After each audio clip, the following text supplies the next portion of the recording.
Hey, Lordy, look at the time. Empowered. Welcome back to another episode of the M-PWRD Podcast.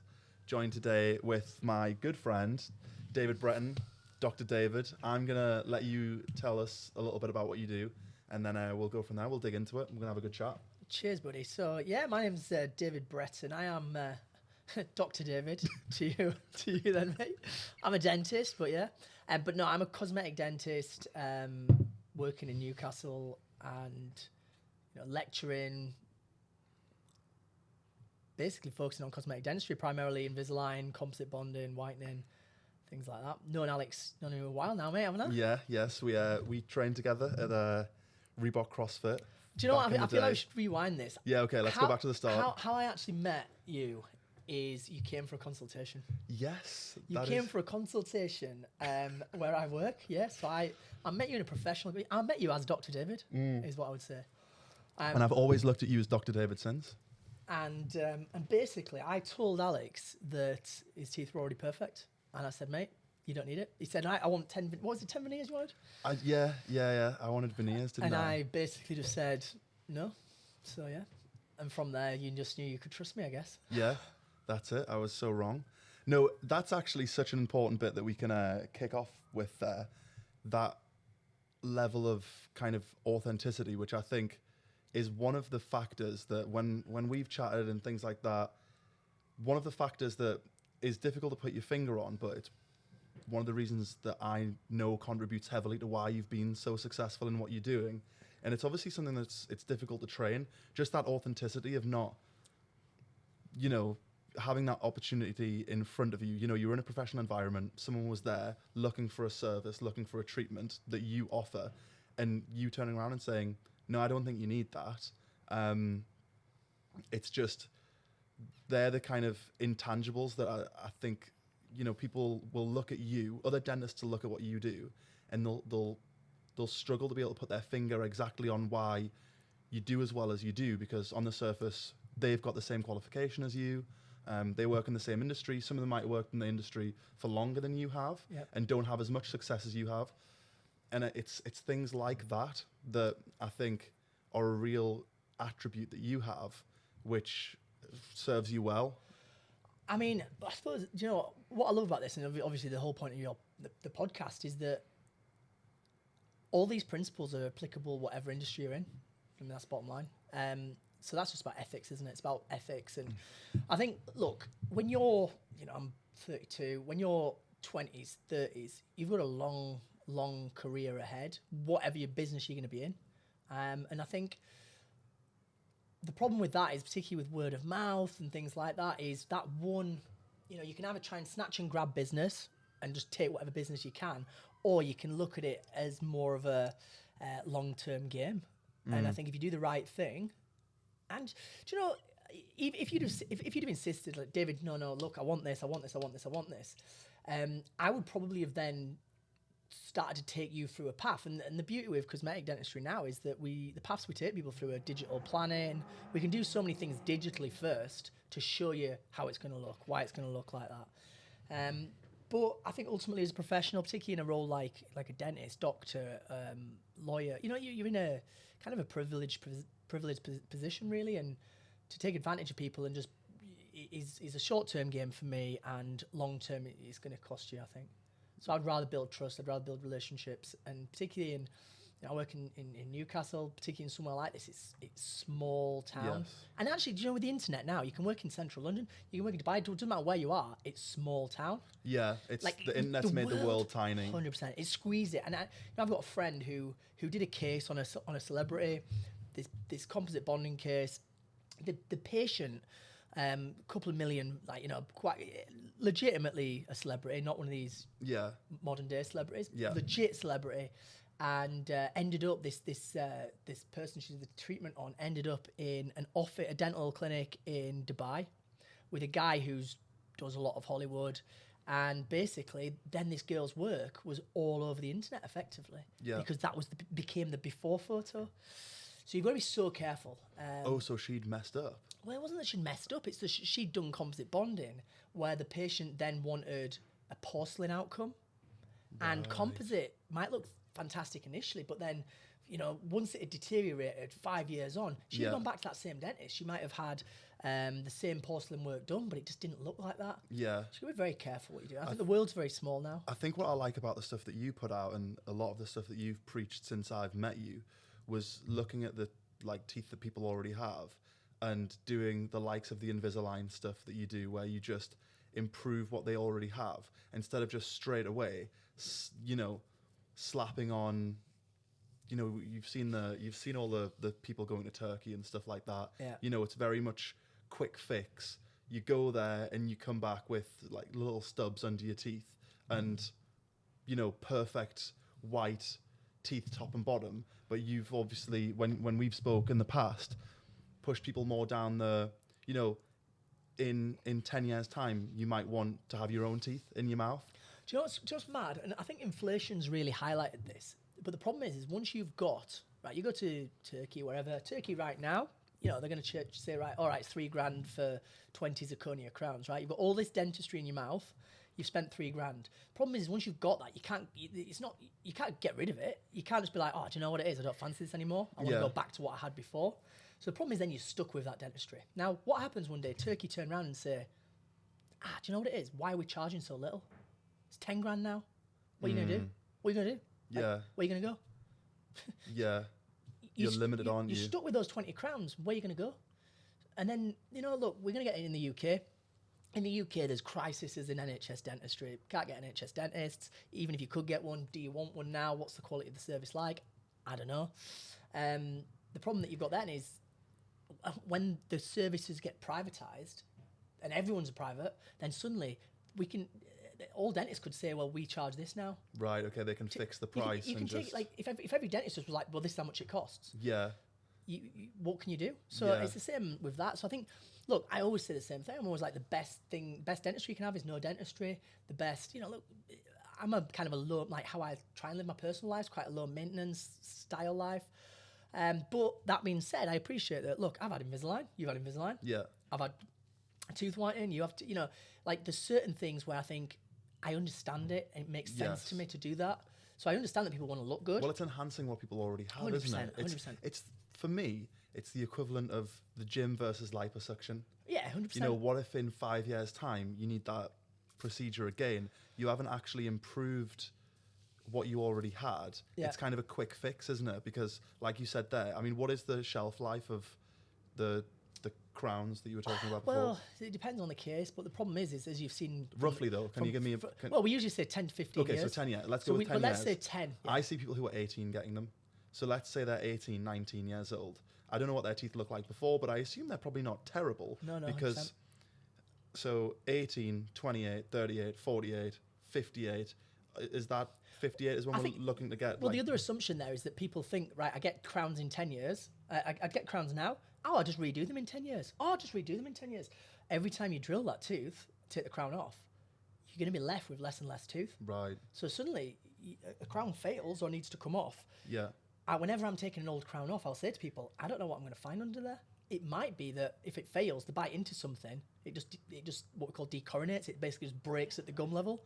So they've not got anything then. So then now what do they need? An implant or a bridge? And is that, again, way more expensive? It just gets more and more like, suddenly you're having surgery at a young age and you're just tied into something which you could have avoided for the sake of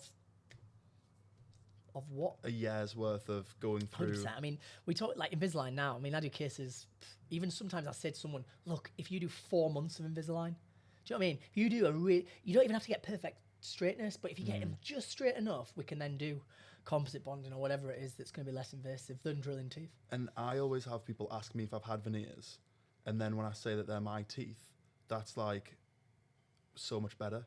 When they're like, no, they're your teeth, and it's like because they just assume that if you have semi-decent teeth, that they must just be veneers, and then it's kind of one of those things where I feel like I've almost earned them. Obviously, I haven't. Like, I didn't do any of this dentistry like myself. Ringing your parents, you're like, thank you so much for the genes you gave me that gave me good teeth. Look, I think we're a fortunate generation. I think because so many of us had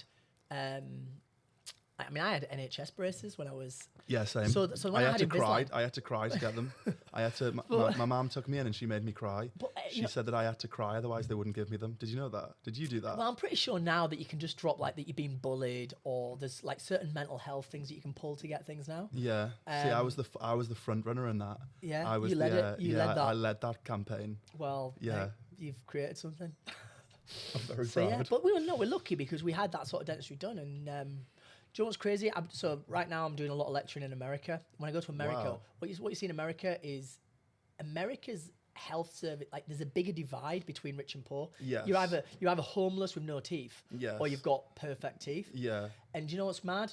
That's the way the UK is going. The UK, the wealth divide over the, whether everyone wants to say politically or whatever, Yeah. moving forwards, the wealth divide is going to grow in the UK. America is so bizarre. Obviously, we live our lives, watching America. Like, what was it? Razorlight said that. So we literally spend as a British person, you spend so much time just looking at what America's doing. And the craziest difference I see is that there's no safety net. You're closer to being homeless in America Yep. than you are to being a millionaire if you're just a normal person, because someone in your family can get ill. You could smash all your teeth out and need to pay for the dentistry bills. There's just a wide variety of things which could fail. Realistically, if you come from a half decent family in the UK, you're a million miles away from being homeless. Oh, the like- only thing that's going to take you to homeless is one of the main addiction, things. Yeah, or addiction, some substance serious, abuse. Yeah. some serious life Mental health event. problems Yeah. are gonna really. Whereas in America, you could literally lose your job and your partner could get sick, Yeah. and before you know it, you've got crushing medical bills. You're selling your house. You failed on your mortgage. You don't have family nearby. Not as many people own their properties as in the UK, and The bills You're are on the crazy. I streets? mean, I was on holiday last year, went to Florida. My little boy got an ear infection, and it cost me to see a doctor and get some antibiotics for his ear. It was $400 and something. Yeah. $400. Fortunately, I had my travel insurance, and they were like, "No, we don't accept travel insurance. You've got to pay the money." And then I had to claim it back. oh, so you have to So pay you it had to there and then. you just had to pay it, and then you had Yeah. to claim it back. But you just think, wow, like this is, it makes you realize how lucky we are in the UK. And But even some health insurance in America, I've heard they only pay a percentage. 100%. So Well, you they're might gonna- have to pay 10% of it. But imagine if your medical bills are 300 grand and you've got to pull 30 grand out.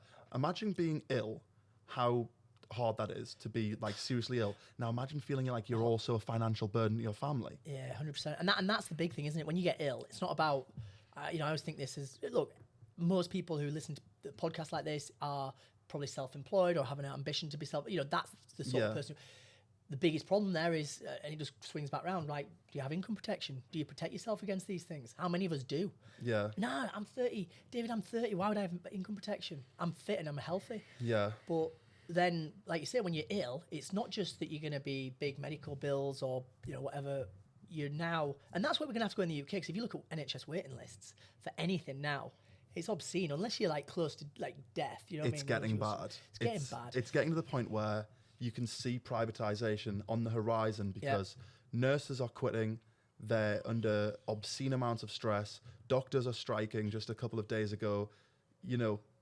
These are hard industries. And doctors especially have been compensated for that. Paramedics have been on strike. Everyone. It's And it's going to get to the stage where somebody's going to come in and they're going to say, we're going to make this better, but you're going to have to pay for it. Yeah. And people are going to, we're not going to realize how good the NHS is. So good. Yeah. In principle, it's amazing. I haven't ever been worried about getting ill. Yeah, 100%. I don't know And anybody you who didn't worry. worry. You've had children. Yeah. You didn't have to think about what was going to happen during pregnancy. I just You went to don't. your scans. I just don't worry at all about illness because Yeah. I know that if I get ill, You'll then go to the. it's not going to be a financial issue. Yeah, 100%. And I think that, seeing that eroded is extremely worrying because most people, especially in the Northeast where we live, Yeah. are very, very close to the breadline anyway, Yeah. especially with the rising prices and of everything. If we start having to pay for our medical bills, then we are going to be fucked. 100%. The problem is you've got to plan like 20. We always talk about you've got to plan 20 years ahead. Yeah. Do you know, I've just been talking to you there about like you know, or I'd like to be in a position. Look, right now I see patients. I'm very hands-on, and I'm already thinking like 20 years ahead. Do I want to still be doing this in 20 years time? And that's not because I don't enjoy it. It's because you've got to kind of look 20 years ahead and think, am I going to physically be the same? Do I want to do this? Yeah. You know, it's different. So everyone's got to be thinking, you know, you've got to expect the worst, I guess. And I think if you prepare for the worst, then do you know what? If there still is an NHS or whatever, you know, in years ahead, fine, great. Did you always want to be a dentist? Do you know, if I said yeah, I'd find that the weirdest thing ever. Imagine if your kids just turned around to you, I want to be a dentist, you'd be like, why? Really? It would be very random, wouldn't it? I mean, how long have you wanted to be a dentist? So for me, I had no idea. I'm a traditional academic. Do you know that? And that's probably the big difference between me and probably so many people who you have on the podcast. I am a traditional academic. I went to, my mum and dad were teachers. I went to school. I got all A's and A stars at GCSE. I got all A's at A level. I went to university, and I was just an academic. And it seemed like the best thing you could do with academia that's challenging. And I think, do you know what's hard with academia is you can do so many things. Yeah. The problem with dentistry now is that actually they pick people on academia. Right. So, you know, we talk about why I am, inverted commas, successful in dentistry compared to some of my peers. I want to remove the inverted commas because you are definitely successful in dentistry, you being modest. Well, we could talk about that. We can talk about what success is for sure. And I think the thing about me with why I've done well in dentistry was all because it was never anything to do with IQ. It was never anything to do with how intelligent I was. And I think if your skill in 2023 is that you're intelligent, your days are numbered. Well, yeah, because you don't need to be, because you can basically just have all the information at your fingertips. 100%. We've got Google now. Yeah. Do you know, mate, the classic one I always love is when we think back to like when we were in maths at school and teachers would be like, you know, you can't use a calculator. You won't be walking around with a calculator. Yeah. I'm sat here now on my iPhone like... Yeah. Yeah. Now we've got ChatGPT that will actually write answers for us in 100%. full. Yeah. So if that's what you're like... So it's all about emotional intelligence now. Yeah, And I think your that's... EQ. Where your EQ is, and it's going to be about how do you... Like you say, like, do I have ethics? When I have a conversation with someone... I can sell any treatment during consultation that's ethical because I sell what's right for the patient. Yeah. And actually, when someone says to me, your conversion's really good, you know, a lot of your patients go ahead with treatment, it's because I just give them options. But I think as well, it's because you're so relatable. You break it down to people in the level that they understand. Not everybody's going to understand the technicalities. And in a sense, it's not really their job to understand. You come to a medical professional, you come to any business professional, and you want to know that you can feel comfortable knowing that they know. And I feel like, you give off that vibe that you know, you understand it. It's obviously something that you've studied and that you've really come to like grasps with. And that's evident with the education stuff, which we'll touch on, that you do as well. But then also you can convert that into layman's terms. Whereas the problem with most academics is that they can't or won't translate that into layman's terms because it's not something that they don't have the emotional intelligence to realize how beneficial that is. You know, bringing somebody in and breaking it down at their level and saying, you know, this might not be the best thing for you, or the best dentistry is no dentistry. Do you know, I find those sometimes, it's like, that's ego sometimes though. I feel like and I say this with my teaching stuff, and I see dentists walking around dentists lecture around the world. And do you know what it is, mate? It's dick swinging. It's just trying to look, I am the most intelligent. And you'll see some doctors, and they throw big words out because they want to look like an authority figure. They'll want to look intelligent. They want to look like they know what they're talking about. But actually, they do none of those things. Yeah. They sit there and throw big words out, and they actually just look like... And for me, they just look like they're just trying to impress someone. But I feel like real intelligence is making complex things seem simple. That's so Steve Jobs. But that is that's Steve so Steve Jobs. Well, no, what did they say? Do you know, it's like, it's the ultimate sophistication, isn't it? Simplicity is the ultimate sophistication. If you can make something simple, you'll clearly understand it. Yeah. If you can't make it simple, you probably don't understand it. Yeah, you're just regurgitating something that you've heard before. That you've read somewhere or... Yeah, in a paper. But I think everyone, whatever industry you're in, I think everyone should niche. Everyone should have a real niche. Like, look, right, if you're a personal trainer, don't be a personal trainer. Be a personal trainer for right, so for example, you're a lady and you're a personal trainer, you've got 2 kids. Maybe you're going to say, do you know what? My niche, I'm a personal trainer, I see everyone, but my niche is people who are either pregnant or after pregnancy. Have a niche. If you niche, you know, I've said this before to you. I was like, dentist, right? A classic one is accountants. You can be an accountant or you can go be a dental accountant. Yeah. And this is the most stupid thing ever because a dental accountant, why is my business different from anyone else's? Yeah. Does HMRC sit there and say, oh, hang on a second, that's a dentist. I hope it's a dental accountant who's done his accounts.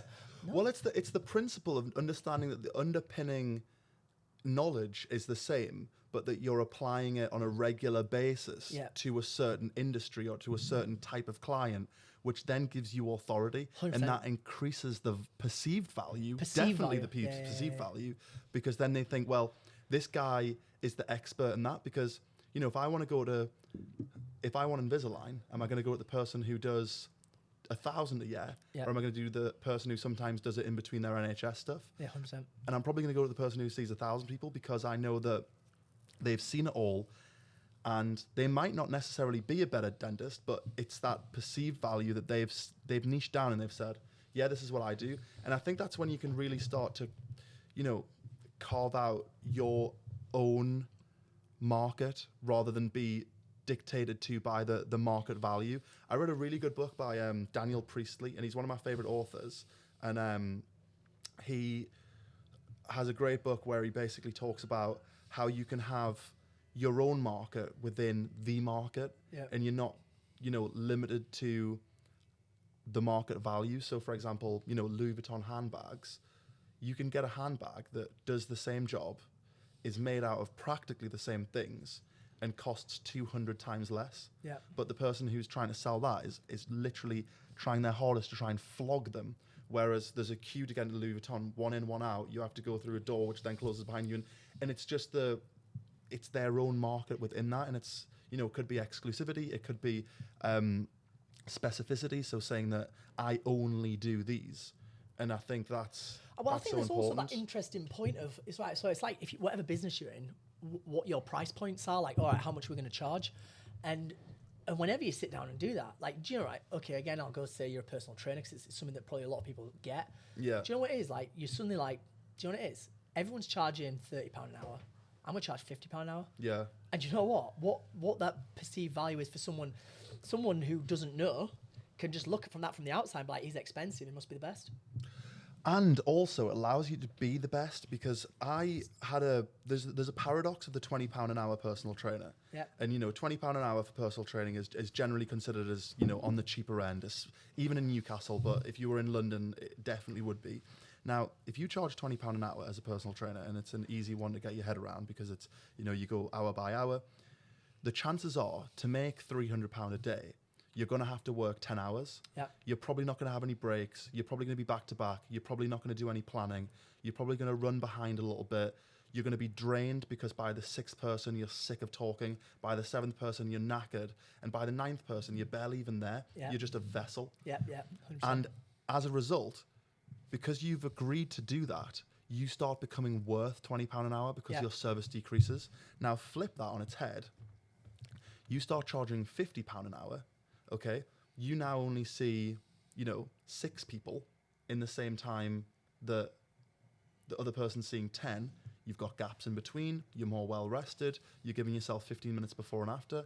Over that 10-hour period, you're only working 6 of them, but you're making the same amount, and you're actually worth that additional money. We talk about this a lot, but then it's also because of the energy that you've burnt and the energy that you've run out of, you then don't have the time, energy, and potentially money to then go and invest and go and do more courses. And you think, oh, do you know what? I've got my basic qualification. That's all I need. Yeah. And it's the same in anything. So that's personal training. Let's look at it in dentistry terms, because that's what I understand.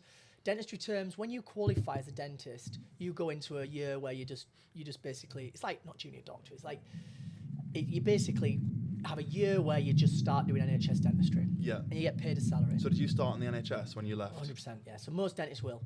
And you might earn 30 grand, right? So straight out of dental school, 30 grand. And then you become an associate. And when you become an associate, if you took a big NHS contract, so you could take like in NHS dentistry, they do units of dental activity. You could take units of dental activity and you could get really busy doing NHS dentistry. Really busy doing NHS dentistry. And it's just like check up, see 40 patients a day. So that's the same equivalent. So what that is, that's a £20 an hour personal trainer. Yeah. What always killed me about the National Health Service was there was no way of increasing your value. You couldn't increase your value because this is how much it is for a checkup. This is how much it is for a fill-in. You could go on 100 courses, but you were still only going to be able to charge that. So that's the £20 an hour personal trainer. You're like back to back. You're tired. You stop discussing things like alignment of people's teeth, the colour of people's teeth. Someone's got a gap. You're not going to mention an implant because you've got 39 other patients that day. Yeah. And you know it doesn't really matter if you do or not. Yeah, because you mention it, and then because you mention it and you're tired and you're not really pitching it properly, then the patient's not interested, and then you feel like you've been rejected, so you then don't mention it to the next person. Yeah. And the flip side of that is you're so busy, you never then go on any courses, you never qualify. So you basically, your last course you did was your dental school qualification, which is the basic bread and butter. Like you've got to, it's a bit like, you've got to do your level 3 personal trainer to become a personal trainer, but then you can go on millions and millions of other courses. Yeah. And you're always doing that. And it's not necessarily a qualification as such. It's about just continued professional investing development. in yourself and 100%. And putting more time and effort into the actual craft to basically be worth more so that you can start making more. I say, honestly, since I've graduated 10 years ago, I've easily spent over a couple of $100,000 on dental courses since. Yeah. Easily. And do you think what do you think it is though that puts other dentists off doing that? Because surely they would have the same access. Do you think they don't see the value in it, or do you think they just assume that they'll do it what is it? Because everybody knows that they can do that. They can reinvest in themselves. I guess, do you know what, right? If someone said to me, what should I do? And they were like a £20 an hour personal trainer, or they were an NHS dentist just grafting away, and they were happy doing that, then I would just say to them, just keep doing what you're doing. Yeah. Like I don't think there's anything wrong with being a £20 an hour personal trainer or being an NHS dentist. It's the ones who moan about that. So if they say to you, oh, it's ridiculous, I should be charging people more, then they're the people who have to stop and reflect. And I think, do you know what's really hard, mate? I'll tell you what really stops people. You and me can say this as at our point in life.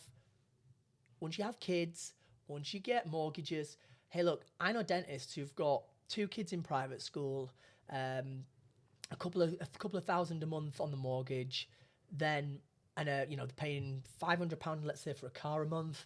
Suddenly, I got chatting to a dentist who said his outgoings were $5 or $6 grand a month. Like once your outgoings are $5 or $6 grand a month, you're stuck. Like if you want to change, what really screws people with things like the National Health Service is if that system changes. So they introduce contracts, and if a new contract comes in, and that's your life, and they're now like, right, actually, you're going to get paid half the amount for the same amount of work. You're like, no, I can't do that. I need this amount. So what have you got to do then? You've got to double your workload. Yeah. That's where it becomes stressful. So you've got to take ownership. I think whatever you do, you've got to look at it and you've got to say, well, first of all, I think more of us, particularly our generation, should manage our. It's really, I just don't say this as a privileged person to say we should all manage our outgoings more. Yeah. We should all manage our outgoings more. Do you know what I mean? We could 100%. all.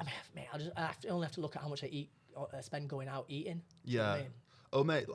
And look, I'm terrible sometimes, same. buying coffees and shit like that. But I know that realistically, those sort of things you can cut back on. Yeah. And I think that, but you can choose to cut back on the month on month. It's the agreements that people tie themselves into. 100%. And I always say this about holidays. Holidays don't bother me because I can either afford it or I can't. I pay for it, I don't. Yes.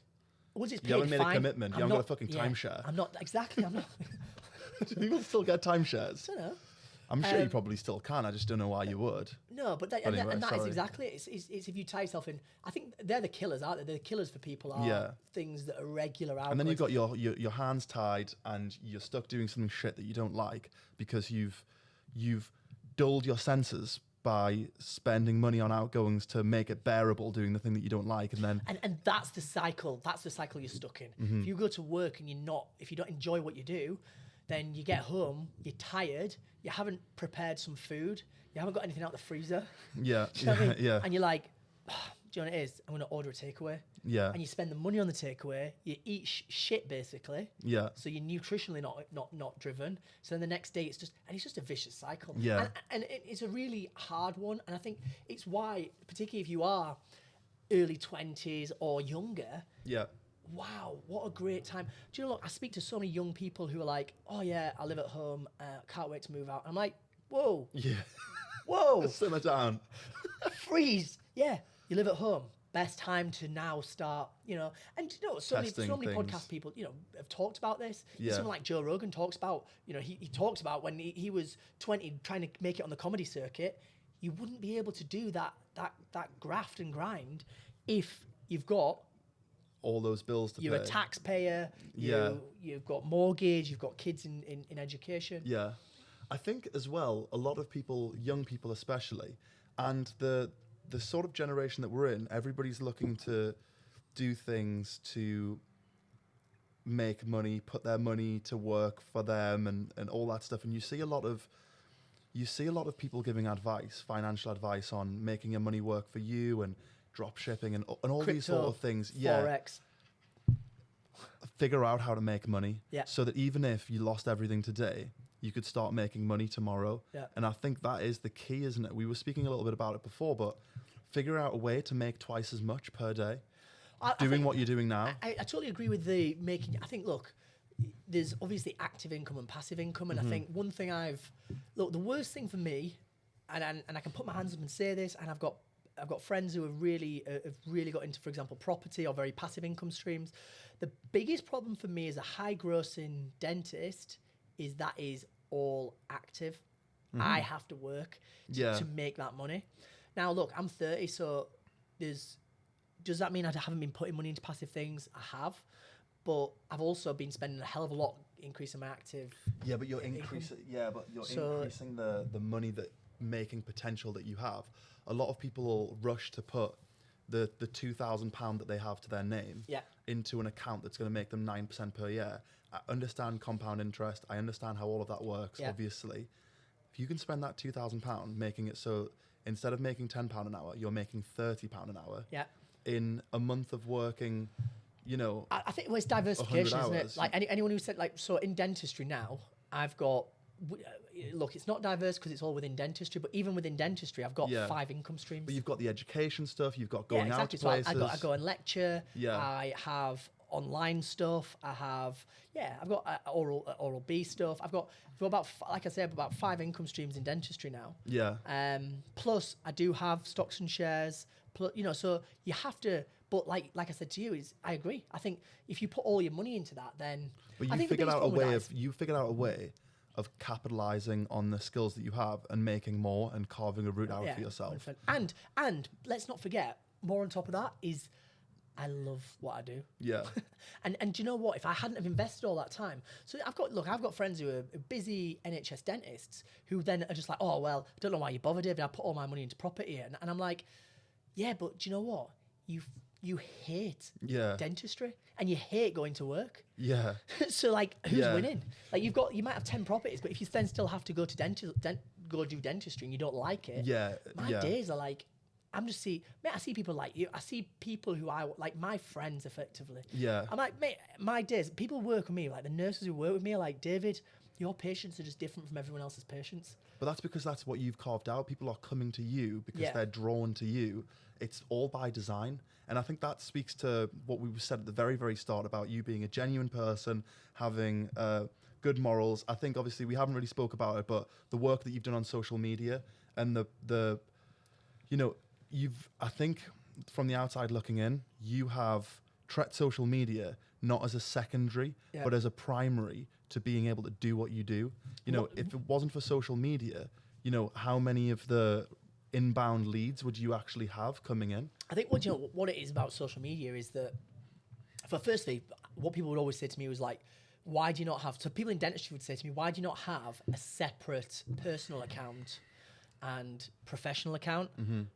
Now, first of all, I was like, who the fuck would follow Dr. David Bretton? I would. Just to people people be like, Dr. David. People are like, nah, that's a weird account to follow. But no, but for me, firstly, my answer to that is I can't compartmentalize my life. Yeah. I'm not like dentist here, Yeah. David here. Like I am me, and like my family and my friends and my dentistry, it's all just mashes into one. But And that's why I'm so authentic. You're because David when people are in that chair, and you're David when they 100%. get out, and you're David when I see you at the gym, and you're David I'm here. always the same. Like you know, it's really weird because when I was at dental school, they would talk to you about like being professional. Now and I was like, do you know what it is? What I realized about professionalism? Professionalism basically is a term used by businesses, schools, etc., to basically just stop you doing things that they don't want you to do. Yeah, yeah. It's like that's unprofessional. To Like put a wall what up. do you mean unprofessional? Based Yeah. on what? Like is swearing unprofessional? I don't know. Well, yeah, it depends on who you're talking to, And surely. exactly, but like that's part of my own authenticity too. So like, is that because they have to hedge against people not having a high level of emotional intelligence, where Probably. you can sit with somebody and go, "This is the version of yeah, I David would that know I who need to be which here." patient I could swear in front of. Yes, and 100%. if people don't have that, I guess the problem with education generally is that it's designed to prepare a workforce Yeah. for factory work, essentially. So it's designed to be a blanket approach across. We take every single person who comes through this production line, Yeah. and we make sure that when they leave, they have the skills, knowledges, and behaviors to fit in. This is the to a Matrix, isn't system. it? This is what. Yeah. This is, Okay, when I talk here about we the are. Matrix, This is. We've arrived at this point in the podcast where I have to make a little disclaimer. And I know we haven't spoken about this yet, so they'll be able to see on the cameras a little bit. But obviously, you know that we're essentially sat in what feels like an Anderson shelter bunker. Yeah. It feels like I'm in a nuclear bunker, right, with this corrugated roof, and I struggle to speak about conspiracy theories while I'm sat here because it makes me feel like I'm a tinfoil helmet wearing. Like, Yeah. do you know what I mean? I'm sat in a bunker talking about the Matrix. Yeah. Have I went mental? Is what I worry about. possibly, but have we not? Have we not all? Do you know, like Yeah. honestly, like we have. Do you not just feel like this environment's perfect for conspiracy theories? Man, I can talk conspiracy theories. I mean, But it's just like it's. I I think, but no, what you're saying is so true. It's like that is what they want. That's what the system Yeah, wants. And yeah. like they don't want you to think for yourself. Like, Yeah. and that's like whatever industry you go into, whether it's just whether you're at school, they don't want you to. They don't want you to think. Yeah. They don't want you to question things. And look, as dads now, look, we've got kids now who are asking questions. Do you know what? I want all I ever want from my kid is to keep asking questions. Yeah, Do you know what? Challenge authority. Ask questions. I want him to do that.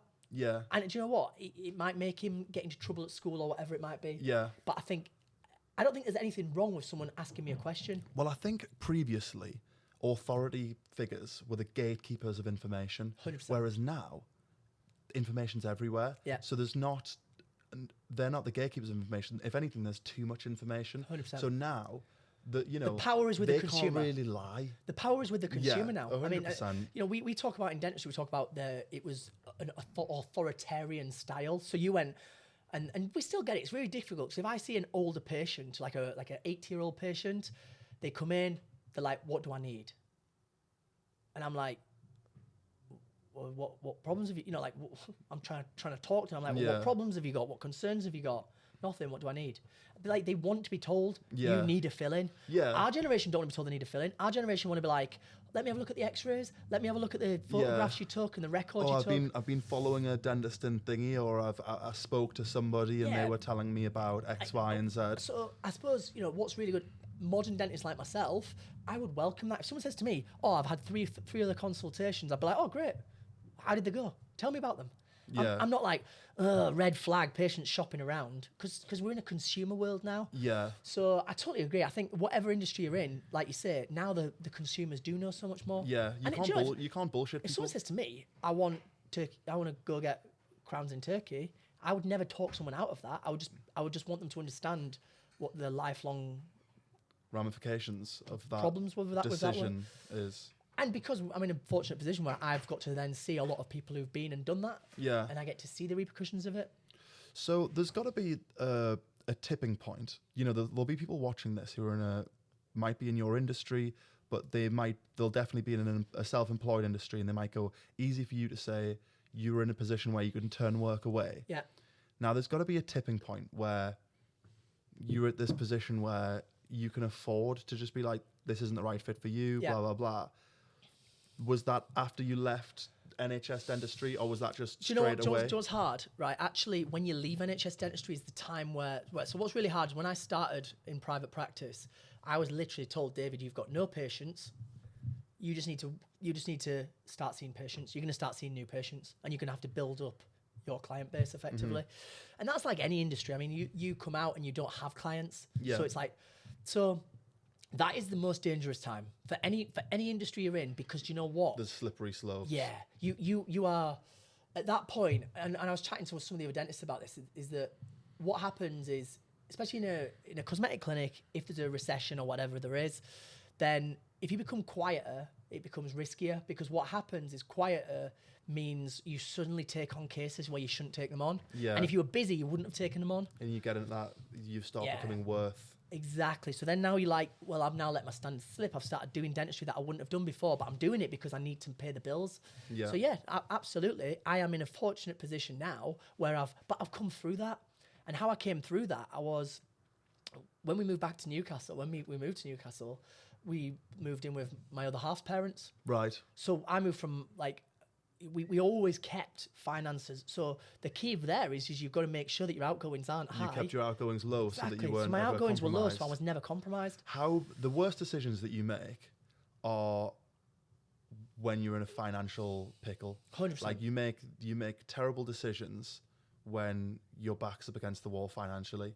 It's hard to think straight. It's not even just financially. You make terrible decisions when you make terrible decisions when you're tired. You make terrible decisions when you don't have any money. You make terrible decisions when you're hungry. Like when you're in a poor emotional state for whatever reason, be it money, be it time. When you're busy, you make bad decisions. Yeah. Do you know what I mean? We've all had road rage. We've all been late for something, had road rage. This guy's fucking cutting me off. Yeah, and you make bad decisions. Yeah. When you're calm and relaxed, you make good decisions. Everything feels fine. And you know what's even funnier is that we had this thing, like one of the things that we used to have at our clinic was like, we used to have 1 hour consultations with everyone. So like every new patient came in, had a 1 hour consultation. I've never done that, or never really do it, because problem with an hour, it's too long. It's too long with someone. What ends up happening, and for a start, our generation don't want an hour. If you rang up to book an appointment and they said, oh, it's going to be a 1 hour consultation, you'd be like, an hour? Yeah. Like, I don't have an hour. Yeah. I just want to come in. I want to find out if I can have Invisalign. I want to do it. Yeah.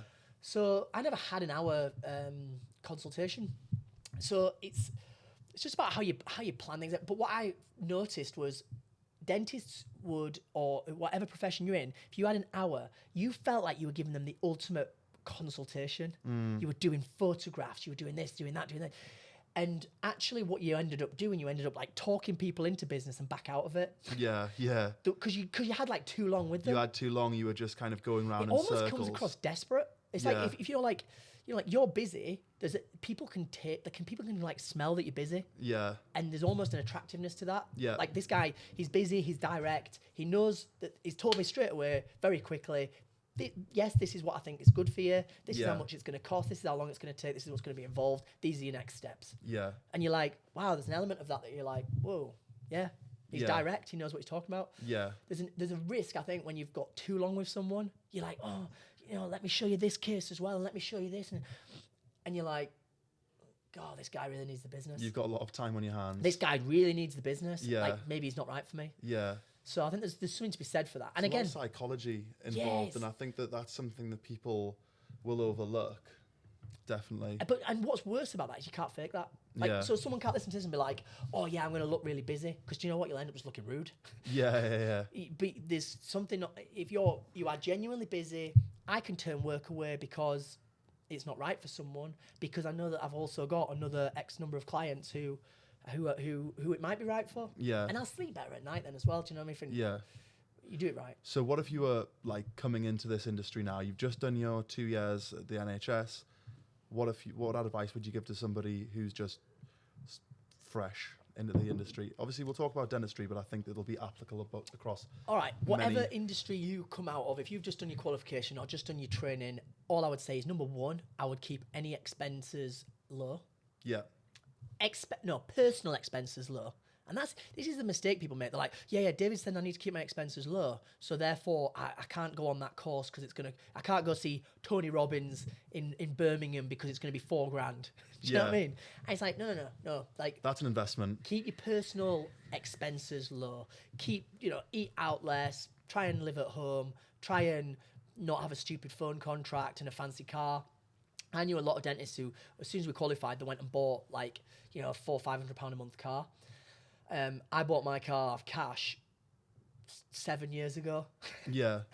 You still got the wire Vogue? I've still got it.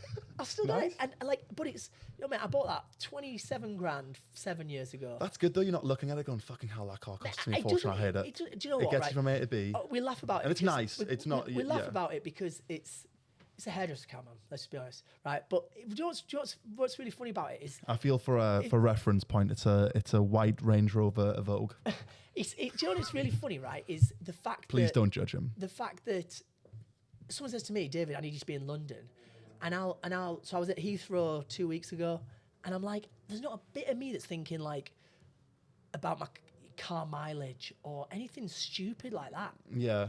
You're just like, oh yeah, no worries. I don't care. It's got 125,000 miles on it. Yeah. And my other half, she will be literally David, why are you not getting a new car? Why not get a new car? You can afford a new car. Yeah, I can afford a new car. But for me, it's just an expense. Now, here, look, if you like cars and if you're interested in cars, if that's what gets you going, and if you enjoy it, yeah, it's totally different. But early stages of your career. So that was a question. Early stages of your career, don't have masses of expenses. It comes down to, do you want to look successful 100%. Or do you want to be successful? 100%. And do you know what? That is the funny thing. And that's what's hard now for people because, let's be honest, it's, to most people, just like some of these apps that make you look better looking or have a chiseled, mate, all we had was downlighting.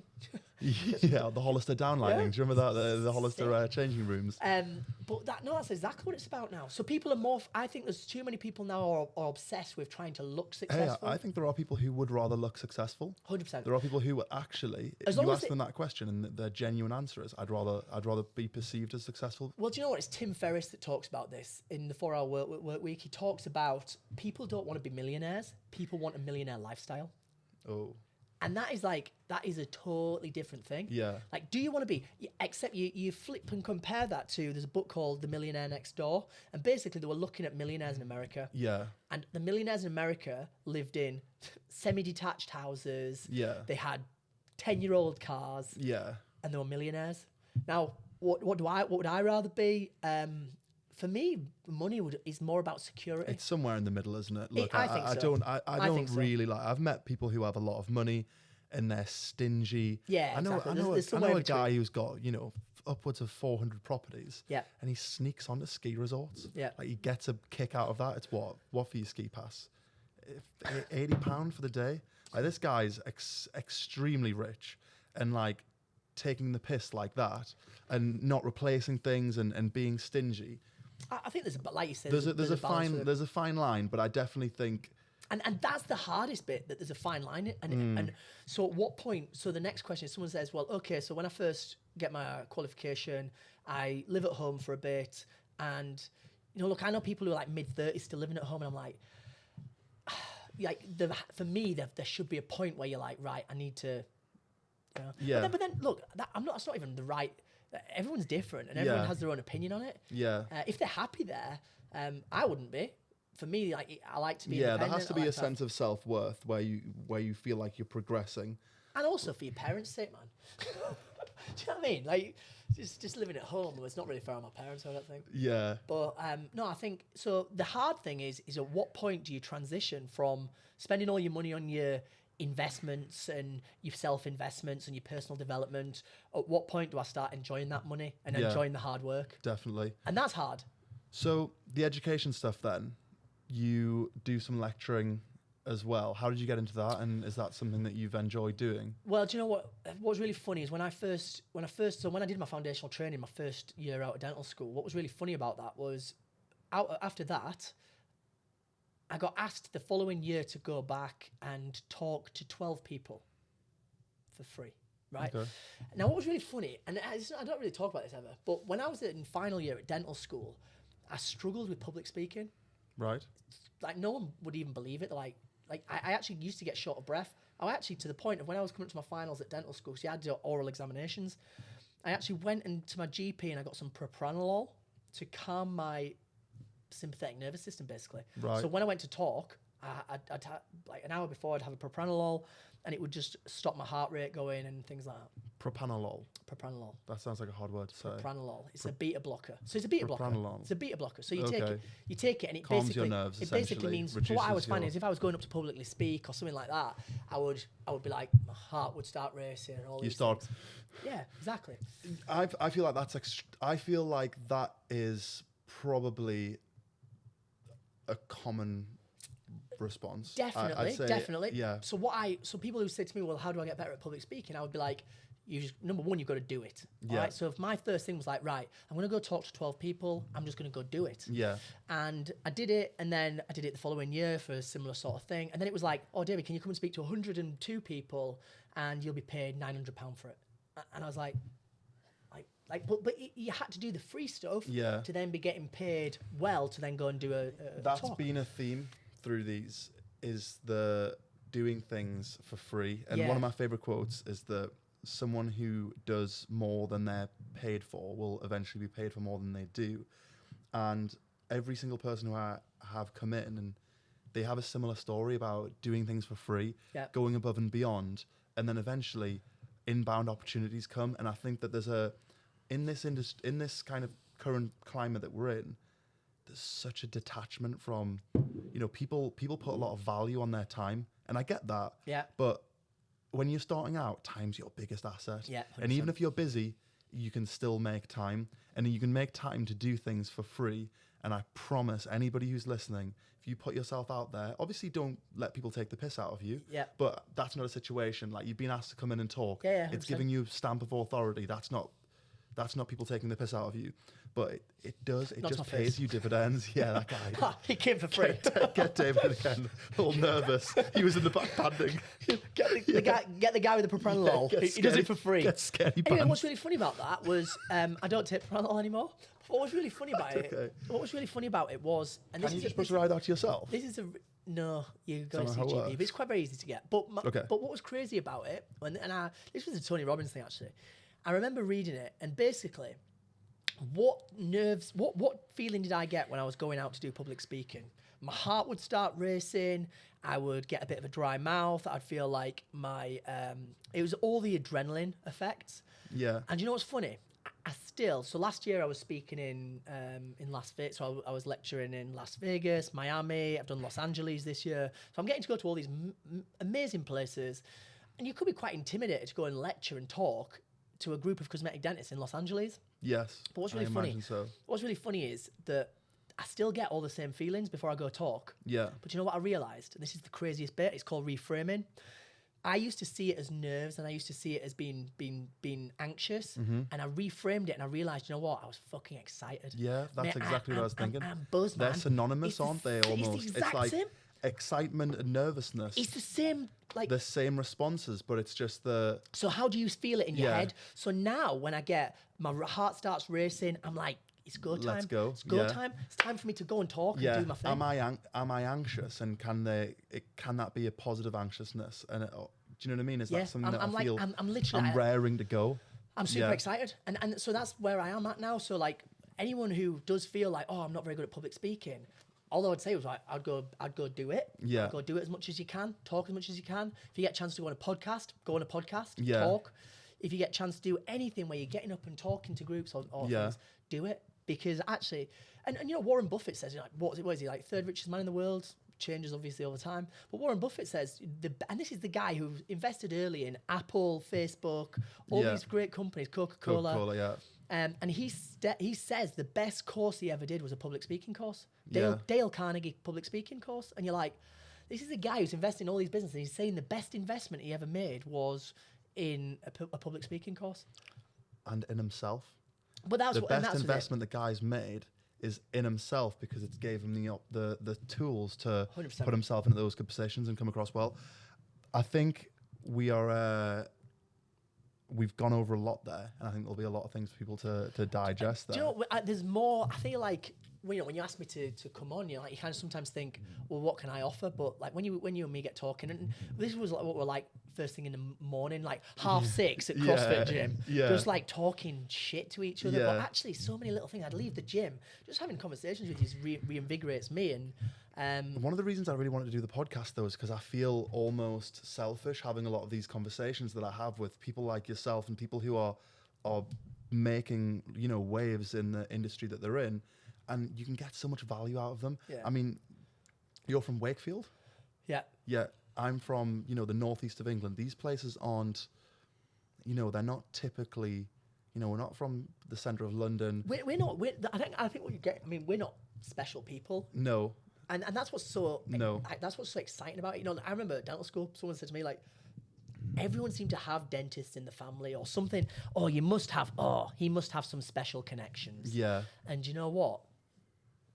I don't think either of us have. I think we've just kind of... But I realised, quite early on in my career that a bunch of people who have similar interests can sit down together and come to, some sort of agreement, or they can bounce ideas off each other, help each other, push each other in the right direction. You don't need a fancy business degree. You don't need, the special connections, the backing of a rich family. You don't need all of these opportunities. Not in 2023. You just need to sit down. Yeah. That's the key.